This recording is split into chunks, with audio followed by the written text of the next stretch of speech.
بسم اللہ الرحمن الرحیم۔ سامعین، آپ کا استقبال ہے اسلامک ڈائجسٹ چینل میں،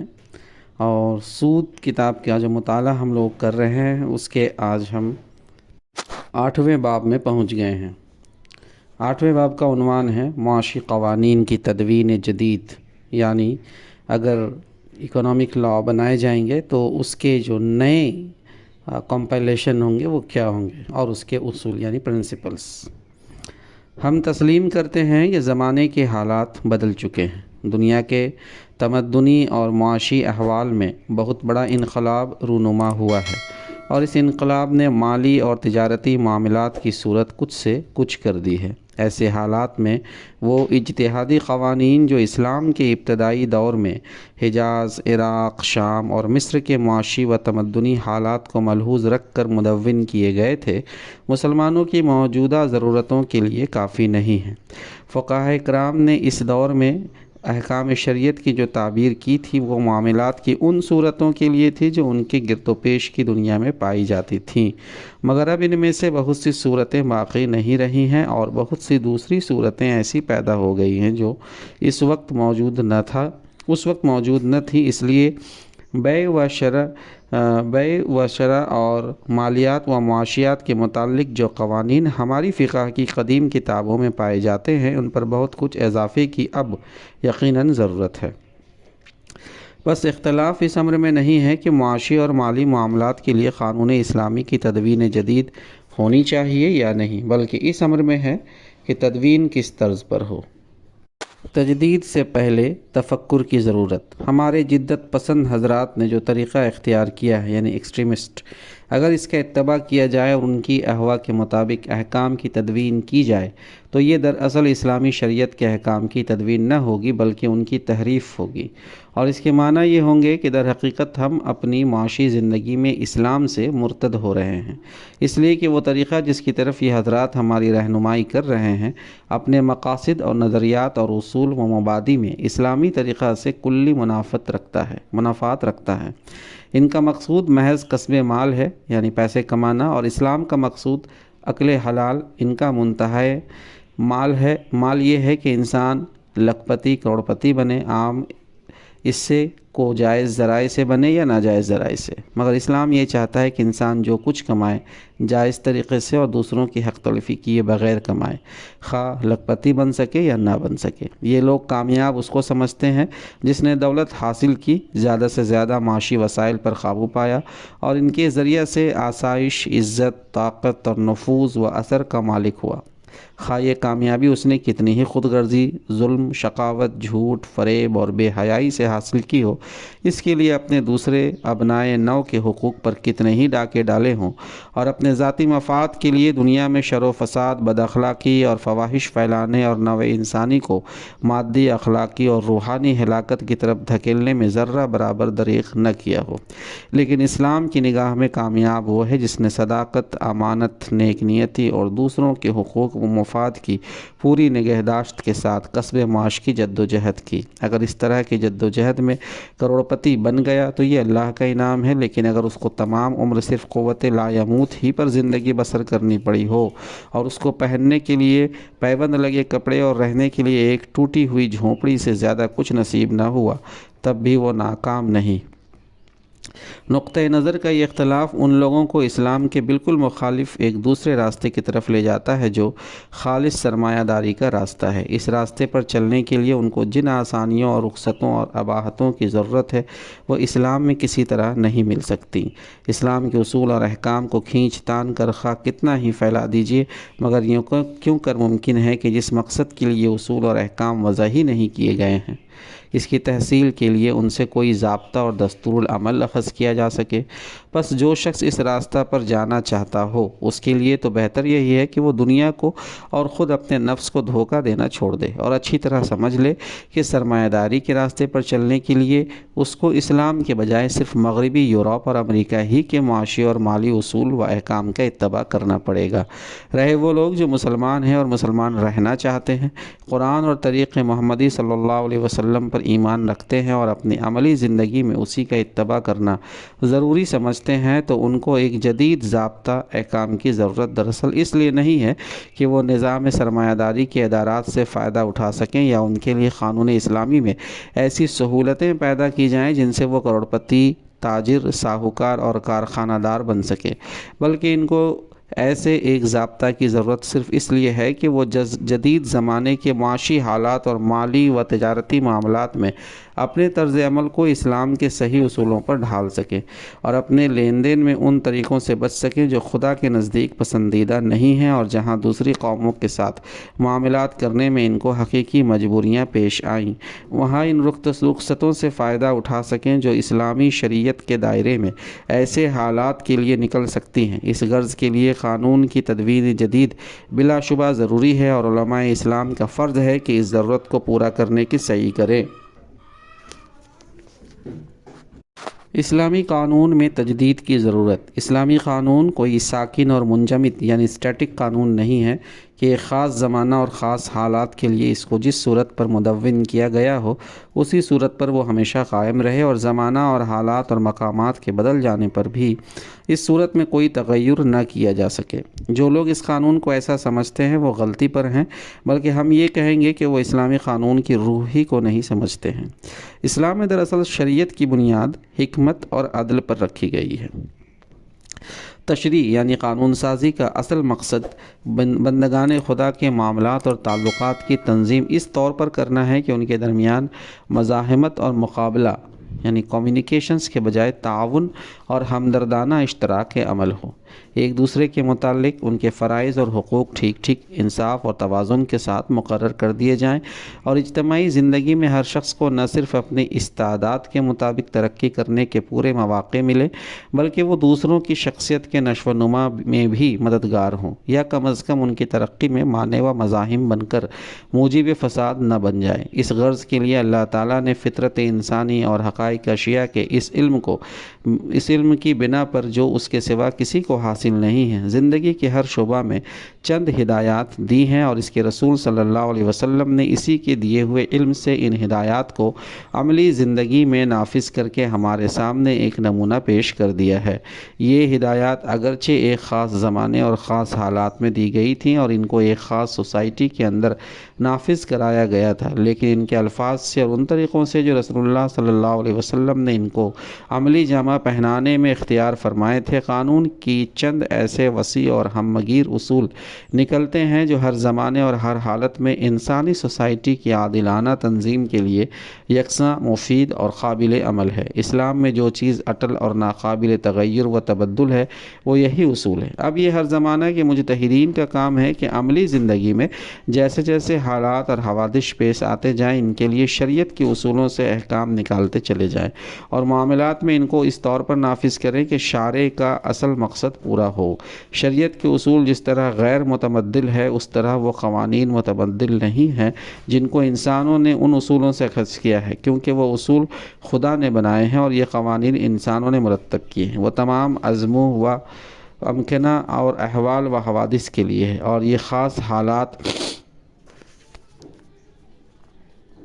تجدید کے لیے چند ضروری شرطیں۔ پس اسلام میں اس امر کی پوری وسعت رکھی گئی ہے کہ تغیر احوال یعنی حالات اگر بدلتے ہیں اور خصوصیات حوادث کے لحاظ سے احکام میں اصول شرع کے تحت بغیر تغیر کیا جا سکے، اور جیسی جیسی ضرورتیں پیش آتی جائیں ان کو پورا کرنے کے لیے قوانین مرتب کیے جا سکیں۔ اس معاملے میں ہر زمانے اور ہر ملک کے مجتہدین کو اپنے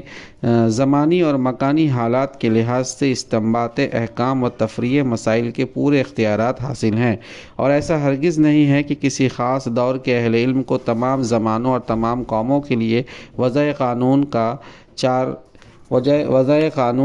چارٹر وے کر دوسروں کے اختیار کو سلب کر لیا گیا ہو، یعنی چارٹر دے کر دوسروں کے اختیارات کو سلب کر لیا گیا ہو، لیکن اس کے معنی یہ بھی نہیں ہے کہ ہر شخص کو اپنے منشا اور اپنی احوا کے مطابق احکام کو بدل ڈالنے اور اصول کو توڑ موڑ کر ان کی الٹی سیدھی تعویلیں کرنے اور قوانین کو شارع کے اصل مقصد سے پھیر دینے کی آزادی حاصل ہو۔ اس کے لیے بھی ایک ضابطہ ہے اور وہ چند شرائط پر مشتمل ہے۔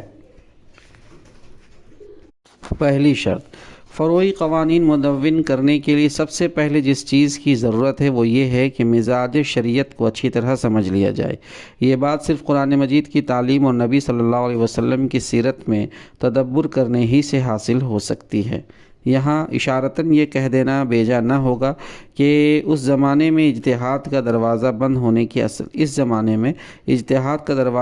ہونے کی اصل وجہ یہی ہے کہ ہماری دینی تعلیم سے قرآن اور سیرت محمدی صلی اللہ علیہ وسلم کا مطالعہ خارج ہو گیا ہے اور اس کی جگہ محض فقہ کے کسی ایک سسٹم کی تعلیم نے لے لی ہے، اور یہ تعلیم بھی اس طرح دی جاتی ہے کہ ابتدا ہی سے خدا اور رسول کے منصوص احکام اور ائمہ کے اجتہادات کے درمیان حقیقی فرق و امتیاز طالب علم کے پیش نظر نہیں رہتا۔ حالانکہ کوئی شخص جب تک حکیمانہ طریقے پر قرآن میں بصیرت حاصل نہ کر لے اور رسول اللہ صلی اللہ علیہ وسلم کے طرز عمل کا بغور مطالعہ نہ کرے، اسلام کے مزاج اور اسلامی قانون کے اصول کو نہیں سمجھ سکتا۔ اجتہاد کے لیے یہ چیز ضروری ہے، اور تمام عمر فقہ کی کتابیں پڑھتے رہنے سے بھی یہ حاصل نہیں ہو سکتی۔ ان دونوں چیزوں پر جس شخص کی نظر وسیع اور عمیق ہوگی وہ شریعت کا مزاج شناس ہو جائے گا، اور ہر موقع پر اس کی بصیرت اس کو بتا دے گی کہ مختلف طریقوں میں سے کون سا طریقہ اس شریعت کے مزاج سے مناسبت رکھتا ہے اور کس طریقہ کو اختیار کرنے سے اس کے مزاج میں بے اعتدالی پیدا ہو جائے گی۔ اس بصیرت کے ساتھ احکام میں جو تغیر و تبدل کیا جائے گا وہ نہ صرف مناسب اور معتدل ہوگا بلکہ اپنے محل خاص میں شارع کے اصل مقصد کو پورا کرنے کے لیے وہ اتنا ہی بجا ہوگا جتنا خود شارع کا حکم ہوتا۔ اس کی مثال میں بہت سے واقعات پیش کیے جا سکتے ہیں۔ مثلاً حضرت عمر رضی اللہ عنہ کا یہ حکم کہ دوران جنگ میں کسی مسلمان پر حد نہ جاری کی جائے، اور جنگ قادسیہ میں حضرت سعد بن ابی وقاص کا ابو محجن ثقفی کو شرب خمر پر معاف کر دینا، اور حضرت عمر کا یہ فیصلہ کہ قحط کے زمانے میں کسی سارق کا ہاتھ نہ کاٹا جائے، یہ امور اگرچہ بظاہر شارع کے صریح احکام کے خلاف معلوم ہوتے ہیں، لیکن جو شخص شریعت کا مزاجداں ہے وہ جانتا ہے کہ ایسے خاص حالات میں حکم عام کے امتثال کو چھوڑ دینا مقصود شارع کے عین مطابق ہے۔ اسی قبیل سے وہ واقعہ ہے جو حاطب بن ابی بلتعہ کے غلاموں کے ساتھ پیش آیا۔ قبیلہ مزینہ کے ایک شخص نے حضرت عمر رضی اللہ عنہ سے شکایت کی کہ حاطب کے غلاموں نے اس کا اونٹ چرا لیا۔ حضرت عمر نے پہلے تو ان کے ہاتھ کاٹے جانے کا حکم دیا، پھر فوراً ہی آپ کو متنبہ ہوا اور آپ نے فرمایا تم نے ان غریبوں سے کام لیا مگر ان کو بھوکا مار دیا، اور اس حال کو پہنچایا کہ اگر ان میں سے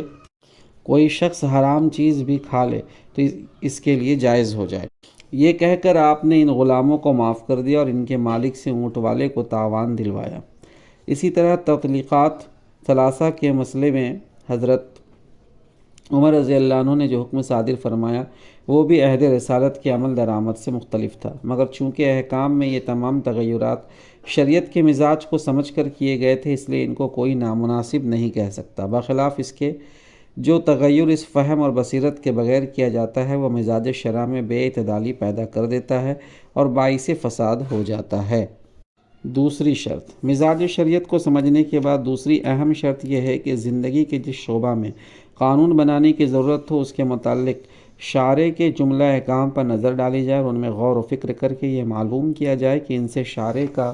مقصد کیا ہے، شارع کس نقشہ پر اس شعبہ کی تنظیم کرنا چاہتا ہے، اسلامی زندگی کی وسیع تر اسکیم میں اس شعبہ خاص کا کیا مقام ہے اور اس مقام کی مناسبت سے اس شعبہ میں شارع نے کیا حکمت عملی اختیار کی ہے۔ اس چیز کو سمجھے بغیر جو قانون بنایا جائے گا یا پچھلے قانون میں جو حذف و اضافہ کیا جائے گا وہ مقصود و شارع کے مطابق نہ ہوگا اور اس سے قانونوں کا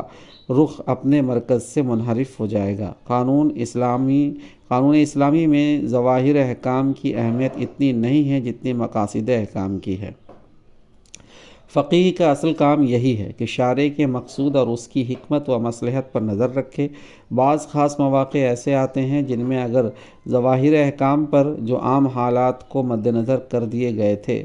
عمل کیا جائے تو اصل مقصد فوت ہو جائے۔ ایسے وقت میں ظاہر کو چھوڑ کر اس طریق پر عمل کرنا ضروری ہے جس سے شارع کا مقصد پورا ہوتا ہو۔ قرآن مجید میں امر بالمعروف و نہی عن المنکر کی جیسی کچھ تاکید کی گئی ہے۔ معلوم ہے نبی صلی اللہ علیہ وسلم نے بھی اس پر بہت زور دیا ہے، مگر اس کے باوجود آپ نے ظالم و جابر امراء کے مقابلہ میں خروج سے منع فرما دیا، کیونکہ شارع کا اصل مقصد تو فساد کو صلاح سے بدلنا ہے۔ جب کسی فعل سے اور زیادہ فساد پیدا ہونے کا اندیشہ ہو اور صلاح کی امید نہ ہو تو اس سے احتراز بہتر ہے۔ علامہ ابن تیمیہ کے حالات میں لکھا ہے کہ فتنہ تاتار کے زمانے میں ایک گروہ پر ان کا گزر ہوا جو شراب و کباب میں مشغول تھا۔ علامہ کے ساتھیوں نے ان لوگوں کو شراب سے منع کرنا چاہا، مگر علامہ نے ان کو روک دیا اور فرمایا کہ اللہ نے شراب کو فتنہ و فساد کا دروازہ بند کرنے کے لیے حرام کیا ہے، اور یہاں یہ حال ہے کہ شراب ان ظالموں کو ایک بڑے فتنے سے یعنی قتل نفوس اور نہب اموال سے روکے ہوئے، لہٰذا ایسی حالت میں ان کو شراب سے روکنا مقصود شارع کے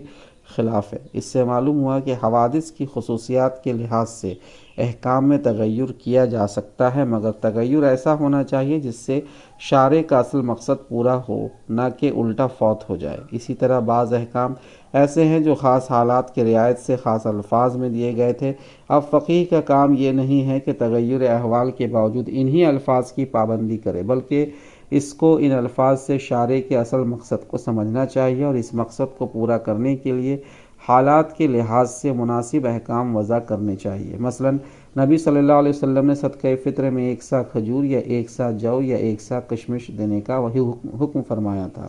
اس کے معنی یہ نہیں ہے کہ اس وقت مدینہ میں جو سا رائج تھا اور یہ اجناس جن کا حضور صلی اللہ علیہ وسلم نے ذکر فرمایا یہی بے عین ہی منصوص ہے۔ شارع کا اصل مقصد صرف یہ ہے کہ عید کے روز ہر مستطیع شخص اتنا صدقہ دے کر اس کا غیر مستطیع بھائی اس صدقہ میں اپنے بال بچوں کے ساتھ کم از کم عید کا زمانہ خوشی کے ساتھ گزار سکے۔ اس مقصد کو کسی دوسری صورت سے بھی پورا کیا جا سکتا ہے جو شارع کی تجویز کردہ صورت سے اقرب ہو۔ تیسری شرط، پھر یہ بھی ضروری ہے کہ شارع کے اصول تشریع اور طرز قانون سازی کو خوب سمجھ لیا جائے تاکہ موقع و محل کے لحاظ سے احکام وضع کرنے میں انہی صورتوں کی پیروی اور اسی طرز کی تقلید کی جا سکے۔ یہ چیز اس وقت تک حاصل نہیں ہو سکتی جب تک کہ انسان مجموعی طور پر شریعت کی ساخت اور پھر فرداً اس کے احکام کی خصوصیات پر غور نہ کرے۔ شارع نے کس طرح احکام میں عدل اور توازن قائم کیا ہے، کس طرح اس نے انسانی فطرت کی رعایت کی ہے اور دفع مفاسد اور جلب مصالح کے لیے اس نے کیا طریقے اختیار کیے ہیں، کس ڈھنگ پر وہ انسانی معاملات کی تنظیم اور ان میں انضباط پیدا کرتا ہے، کس طریقہ سے وہ انسان کو اپنے بلند مقاصد کی طرف لے جاتا ہے اور پھر ساتھ ساتھ اس کی فطری کمزوریوں کو ملحوظ رکھ کر اس کے راستے میں مناسب سہولتیں بھی پیدا کرتا ہے۔ یہ سب امور تفکر و تدبر کے محتاج ہیں اور ان کے لیے نصوص قرآنی کی لفظی و معنوی دلالتوں اور نبی صلی اللہ علیہ وسلم کے افعال و اقوال کی حکمتوں پر غور کرنا ضروری ہے۔ جو شخص اس علم اور تفقہ سے بہرور ہو وہ موقع و محل کے لحاظ سے احکام میں جزوی تغیر و تبدل بھی کر سکتا ہے، اور جن معاملات کے حق میں نصوص موجود نہیں ہیں ان کے لیے نئے احکام بھی وضع کر سکتا ہے، کیونکہ ایسا شخص اجتہاد میں جو طریقہ اختیار کرے گا وہ اسلام کے اصول تشریع سے منحرف نہ ہوگا۔ مثال کے طور پر قرآن مجید میں صرف اہل کتاب سے جزیہ لینے کا حکم ہے، مگر اجتہاد سے کام لے کر صحابہ نے اس حکم کو عجم کے مجوسیوں، ہندوستان کے بت پرستوں اور افریقہ کے بربری باشندوں پر بھی وسیع کر دیا۔ اسی طرح خلفائے راشدین کے عہد میں جب ممالک فتح ہوئے تو غیر قوموں کے ساتھ بکثرت ایسے معاملات پیش آئیں جن کے متعلق کتاب و سنت میں صریح احکام موجود نہ تھے۔ صحابہ اکرام نے ان کے لیے خود ہی قوانین مدون کیے اور وہ اسلامی شریعت کی اسپرٹ اور اس کے اصول سے پوری مطابقت رکھتے تھے۔ چوتھی شرط، احوال اور حوادث کے جو تغیرات احکام میں تغیر یا جدید احکام وضع کرنے کے مقتضی ہوں ان کو 2 حیثیتوں سے جانچنا ضروری ہے۔ ایک یہ حیثیت کہ وہ حالات بجائے خود کس قسم کے ہیں، ان کی خصوصیات کیا ہیں اور ان کے اندر کون سی قوتیں کام کر رہی ہیں۔ دوسری یہ حیثیت کہ اسلامی قانون کے نقطہ نظر سے ان میں کس کس نوع کے تغیرات ہوئے ہیں اور ہر نوع کا تغیر احکام میں کس طرح کا تغیر چاہتا ہے۔ مثال کے طور پر اسی سود کے مسئلے کو لیجئے جو اس وقت زیر بحث ہے۔ معاشی قوانین کی تدوین جدید کے لیے ہم کو سب سے پہلے زمانہ حال یعنی پریزنٹ جو سچویشن ہے اس کی معاشی دنیا کا جائزہ لینا ہوگا۔ ہم گہری نظر سے معاشیات، مالیات اور لین دین کے جدید طریقوں کا مطالعہ کریں گے۔ معاشی زندگی کے باطن میں جو قوتیں کام کر رہی ہیں ان کو سمجھیں گے، ان کے نظریات اور اصول سے واقفیت حاصل کریں گے اور ان اصول و نظریات کا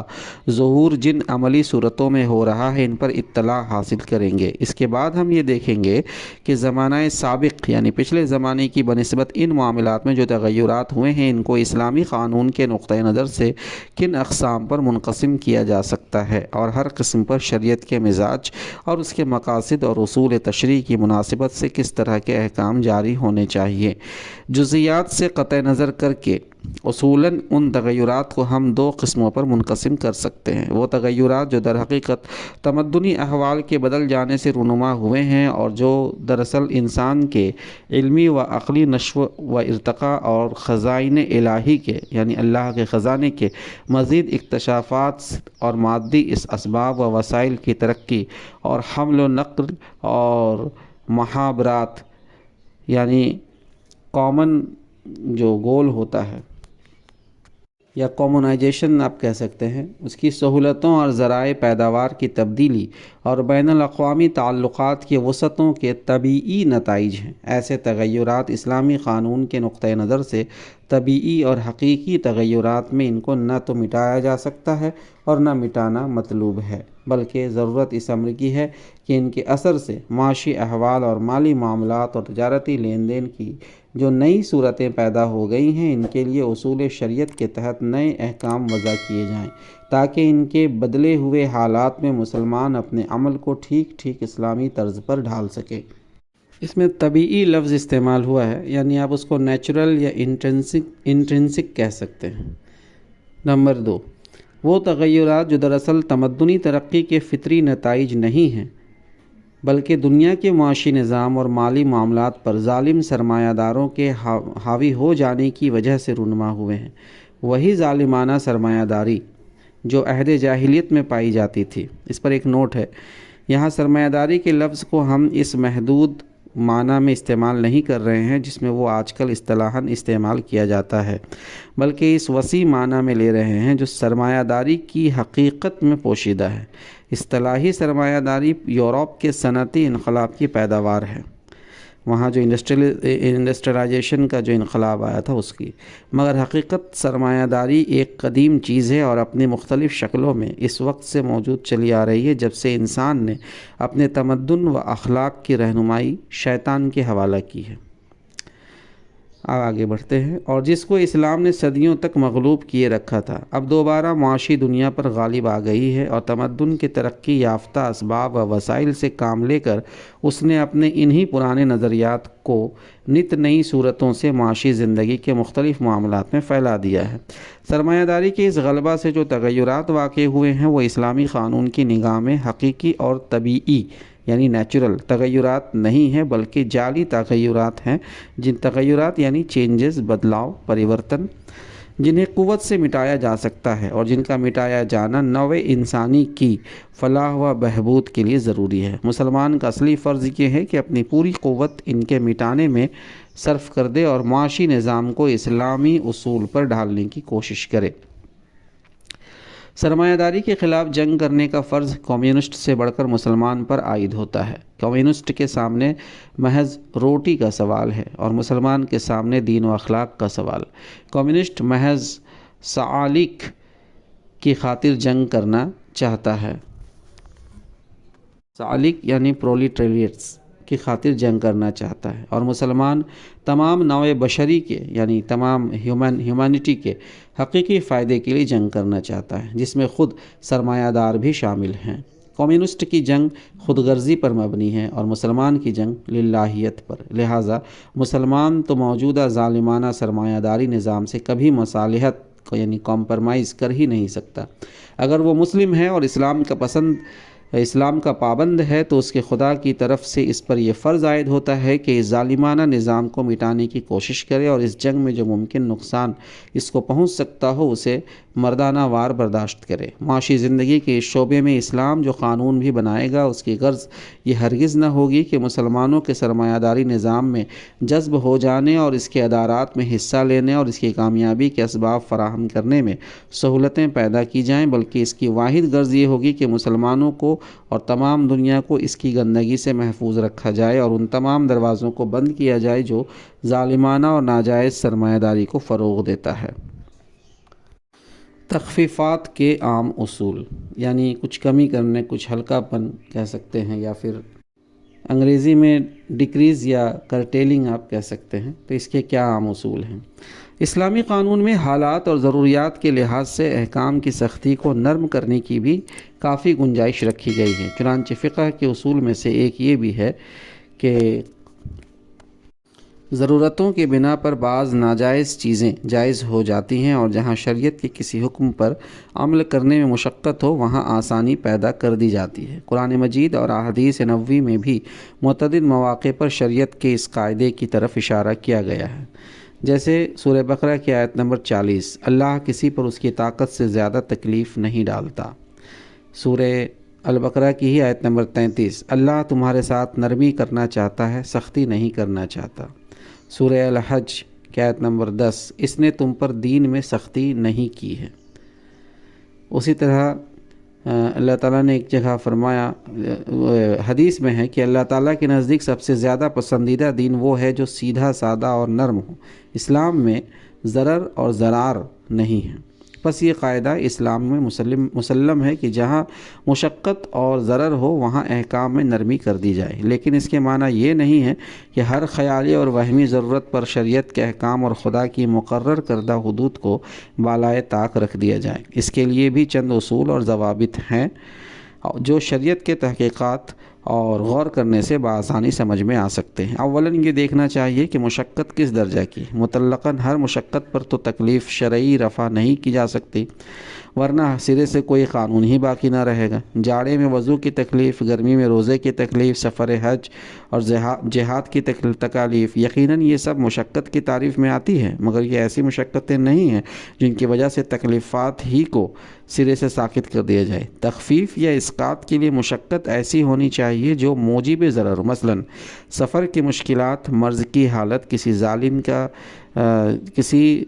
ظالم کا جبر و اکراہ، تنگ دستی، کوئی غیر معمولی مصیبت، فتنہ عام یا کوئی جسمانی نقص۔ ایسے مخصوص حالات میں شریعت نے بہت سے احکام میں تخفیفات کی ہیں اور ان پر دوسری تخفیفات کو بھی قیاس کیا جا سکتا ہے۔ ثانیاً یعنی نمبر 2، تخفیف اسی درجہ کی ہونی چاہیے جس درجہ کی مشقت اور مجبوری ہے۔ مثلاً جو شخص بیماری میں بیٹھ کر نماز پڑھ سکتا ہے اس کے لیے لیٹ کر پڑھنا جائز نہیں۔ جس بیماری کے لیے رمضان میں 10 روزوں کا قضا کرنا کافی ہے اس کے لیے پورے رمضان کا افطار ناجائز ہے۔ جس شخص کی جان شراب کا ایک چلو پی کر یا حرام چیز کے 1-2 لقمے کھا کر بچ سکتی ہے وہ اس حقیقی ضرورت سے بڑھ کر پینے یا کھانے کا مجاز نہیں ہے۔ اسی طرح طبیب کے لیے جسم کے پوشیدہ حصوں میں سے جتنا دیکھنے کی واقعی ضرورت ہے اس سے زیادہ دیکھنے کا اس کو حق نہیں۔ اس قاعدے کے لحاظ سے تمام تخفیفات کی مقدار مشقت اور ضرورت کی مقدار پر مقرر کی جائے گی۔ ثالثاً یعنی تیسرا، کسی ضرر کو دفع کرنے کے لیے کوئی ایسی تدبیر اختیار نہیں کی جا سکتی جس میں اتنا ہی یا اس سے زیادہ ضرر ہو، بلکہ صرف ایسی تدابیر کی اجازت دی جا سکتی ہے جس کا ضرر نسبتاً خفیف ہو۔ اسی کے قریب یہ قاعدہ بھی ہے کہ کسی مفسدہ سے بچنے کے لیے اس سے بڑے یا اس کے برابر کے مفسدہ میں مبتلا ہو جانا جائز نہیں۔ البتہ یہ جائز ہے کہ جب انسان 2 مفسدوں میں گھر جائے اور کسی ایک میں مبتلا ہونا بالکل ناگزیر ہو تو بڑے مفسدہ کو دفع کرنے کے لیے چھوٹے مفسدہ کو اختیار کر لے۔ رابعاً جلب مصالح پر دفع مفاسد مقدم ہے۔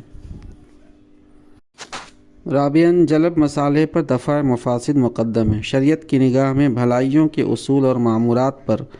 معمورات و واجبات کے ادا کرنے کی بنسبت برائیوں کو دور کرنا اور حرام سے بچنا اور فساد کو دفع کرنا زیادہ اہمیت رکھتا ہے۔ اسی لیے وہ مشقت کے مواقع پر معمورات میں جس فیاضی کے ساتھ تخفیف کرتی ہے اتنی فیاضی ممنوعات کی اجازت دینے میں نہیں برتتی۔ سفر اور مرض کی حالتوں میں نماز، روزے اور دوسرے واجبات کے معاملے میں جتنی تخفیفیں کی گئی ہیں اتنی تخفیفیں ناپاک اور حرام چیزوں کے استعمال میں نہیں کی گئیں۔ خامساً یعنی پانچواں، مشقت یا ضرر کے زائل ہوتے ہی تخفیف بھی ساقط ہو جاتی ہے۔ مثلاً بیماری رفع ہو جانے کے بعد تیمم کی اجازت باقی نہیں رہتی۔ مسئلہ سود میں شریعت کی تخفیفات۔ مذکورہ بالا قواعد کو ذہن نشین کر لینے کے بعد غور کیجیے کہ موجودہ حالات میں سود کے مسئلہ میں احکام شریعت کے اندر کس حد تک تخفیف کی جا سکتی ہے۔ نمبر 1، سود لینے اور سود دینے کی نوعیت یکساں نہیں ہے۔ سود پر قرض لینے کے لیے تو انسان بعض حالات میں مجبور ہو سکتا ہے، لیکن سود کھانے کے لیے در حقیقت کوئی مجبوری پیش نہیں آ سکتی۔ سود تو وہی لے گا جو مالدار ہو، اور مالدار کو ایسی کیا مجبوری پیش آ سکتی ہے جس میں اس کے لیے حرام حلال ہو جائے۔ نمبر 2، سودی قرض لینے کے لیے بھی ہر ضرورت مجبوری کی تعریف میں نہیں آتی۔ شادی بیاہ اور خوشی و غمی کی رسموں میں فضول خرچ کرنا کوئی حقیقی ضرورت تو نہیں۔ موٹر خریدنا یا مکان بنانا کوئی واقعی مجبوری نہیں۔ عیش و عشرت کے سامان فراہم کرنا یا کاروبار کو ترقی دینے کے لیے روپیہ فراہم کرنا کوئی ضروری امر نہیں۔ یہ اور ایسے ہی دوسرے امور جن کو ضرورت اور مجبوری سے تعبیر کیا جاتا ہے اور جن کے لیے مہاجنوں سے ہزاروں روپے قرض لیے جاتے ہیں، شریعت کی نگاہ میں ان کی قطعاً کوئی وقت نہیں، اور ان اغراض کے لیے جو لوگ سود دیتے ہیں وہ سخت گنہگار ہیں۔ شریعت اگر کسی مجبوری پر سودی قرض لینے کی اجازت دے سکتی ہے تو وہ اس قسم کی مجبوری ہے جس میں حرام حلال ہو سکتا ہے، یعنی کوئی سخت مصیبت جس میں سود پر قرض لیے بغیر کوئی چارہ نہ ہو، جان یا عزت پر آفت آ گئی ہو، یا کسی ناقابل برداشت مشقت یا ضرر کا حقیقی اندیشہ ہو۔ ایسی صورت میں ایک مجبور مسلمان کے لیے سودی قرض لینا جائز ہوگا، مگر وہ تمام ذی استطاعت مسلمان گنہگار ہوں گے جنہوں نے اس مصیبت میں اپنے اس بھائی کی مدد نہ کی اور اس کو فعل حرام کے ارتکاب پر مجبور کر دیا، بلکہ میں تو کہتا ہوں کہ اس گناہ کا وبال پوری قوم پر ہوگا، کیونکہ اس نے زکوٰۃ و صدقات اور اوقاف کی تنظیم سے غفلت کی، جس کا نتیجہ یہ ہوا کہ اس کے افراد بے سہارا ہو گئے اور ان کے لیے اپنی ضرورتوں کے وقت ساہوکاروں کے آگے ہاتھ پھیلانے کے سوا کوئی ذریعہ باقی نہیں رہا۔ نمبر 3، شدید مجبوری کی حالت میں بھی صرف بقدر ضرورت قرض لیا جا سکتا ہے، اور لازم ہے کہ استطاعت بہم پہنچتے ہی سب سے پہلے اس سے سبکدوشی حاصل کی جائے، کیونکہ ضرورت رفع ہو جانے کے بعد سود کا ایک پیسہ دینا بھی حرام مطلق ہے۔ یہ سوال کہ آیا ضرورت شدید ہے کہ نہیں، اور اگر شدید ہے تو کس قدر ہے اور کس وقت وہ رفع ہوگی، اس کا تعلق اس شخص کی عقل اور احساس دینداری سے ہے جو اس حالت میں مبتلا ہوا ہو۔ وہ جتنا زیادہ دیندار اور خدا ترس ہوگا اور اس کا ایمان جتنا قوی ہوگا اتنا ہی زیادہ وہ اس باب میں محتاط ہوگا۔ نمبر 4، جو لوگ تجارتی مجبوریوں کی بنا پر یا اپنے مال کی حفاظت یا موجودہ انتشار قومی کی وجہ سے اپنے مستقبل کی طمانینت کے لیے بینکوں میں روپیہ جمع کرائیں یا انشورنس کی کمپنی میں بیمہ کرائیں، یا جن کو کسی قاعدے کے تحت پروویڈنٹ فنڈ میں حصہ لینا پڑے، ان کے لیے لازم ہے کہ صرف اپنے اس راس المال ہی کو اپنا مال سمجھیں اور اس راس المال میں سے بھی 2.5% سالانہ کے حساب سے زکوٰۃ ادا کرے، کیونکہ اس کے بغیر وہ جمع شدہ رقم ان کے لیے ایک نجاست ہوگی، بشرطے کہ وہ خدا پرست ہوں اور زر پرست نہ ہوں۔ نمبر 5، بینک یا انشورنس کمپنی پر یا پروویڈنٹ فنڈ سے سود کی جو رقم ان کے حساب میں نکلتی ہوں اس کو سرمایہ داروں کے پاس چھوڑنا جائز نہیں ہے، کیونکہ یہ ان مفسدوں کے لیے مزید تقویت کی موجب ہوگی۔ صحیح طریقہ یہ ہے کہ اس رقم کو لے کر ان مفلس لوگوں پر خرچ کر دیا جائے جن کی حالت قریب وہی ہے جس میں حرام کھانا انسان کے لیے جائز ہو جاتا ہے۔ اس تجویز کو میں اس لیے بھی صحیح سمجھتا ہوں کہ حقیقت میں سود غریبوں کی جیب ہی سے آتا ہے۔ حکومت کا خزانہ ہو یا بینک یا انشورنس کمپنی، سب کے سود کا اصل منبع غریب کی جیب ہی ہے۔ نمبر 6، مالی لین دین اور تجارتی کاروبار میں جتنے منافع سود کی تعریف میں آتے ہوں یا جن میں سود کا اشتباہ ہو، ان سب سے حتی الامکان احتراز ممکن نہ ہو تو وہی طریقہ اختیار کرنا چاہیے جو نمبر 5 میں بیان کیا گیا ہے۔ اس معاملہ میں ایک ایماندار مسلمان کی نظر جلب منفعت پر نہیں بلکہ دفع مفاسد پر ہونی چاہیے۔ اگر وہ خدا سے ڈرتا ہے اور یوم آخر پر اعتقاد رکھتا ہے تو حرام سے بچنا اور خدا کی پکڑ سے محفوظ رہنا اس کے لیے کاروبار کی ترقی اور مالی فوائد کے حصول سے زیادہ عزیز ہونا چاہیے۔ یہ تخفیفات صرف افراد کے لیے ہیں اور بدرجہ آخر ان کو ایک قوم تک بھی اس حالت میں وسیع کیا جا سکتا ہے جبکہ وہ غیروں کی محکوم ہو اور اپنا نظام مالیات و معیشت خود بنانے پر قادر نہ ہو، لیکن ایک آزاد خود مختار مسلمان قوم جو اپنے مسائل خود حل کرنے کے اختیارات رکھتی ہو، سود کے معاملے میں کسی تخفیف کا مطالبہ اس وقت تک نہیں کر سکتی جب تک یہ ثابت نہ ہو جائے کہ سود کے بغیر مالیات اور بینکنگ اور تجارت و صنعت وغیرہ کا کوئی معاملہ چل ہی نہیں سکتا اور اس کا کوئی بدل ممکن ہی نہیں ہے۔ یہ چیز اگر علمی اور عملی حیثیت سے غلط ہو اور فی الواقع ایک نظام مالیات سود کے بغیر نہایت کامیابی کے ساتھ بنایا اور چلایا جا سکتا ہو تو پھر مغربی سرمایہ داری کے طریقوں پر اصرار کیے چلے جانا بجز اس کے کوئی معنی نہیں رکھتا کہ خدا سے بغاوت کا فیصلہ کر لیا گیا ہے۔ یہ آج کا 8واں باب یہاں ختم ہوتا ہے۔ امید ہے کہ آپ کو اس سے فائدے ہو رہے ہوں گے، علمی تقویت مل رہی ہوگی، علم میں اضافہ ہو رہا ہوگا۔ دعا ہے اللہ تعالیٰ سے کہ ہمیں اللہ تعالیٰ سننے والے کو بھی اور ہمیں بھی علم نافع عطا فرمائے، ایسا علم جس سے ہمارا دنیا اور آخرت دونوں صحیح ہو، دونوں تیار ہو۔ جزاک اللہ خیر۔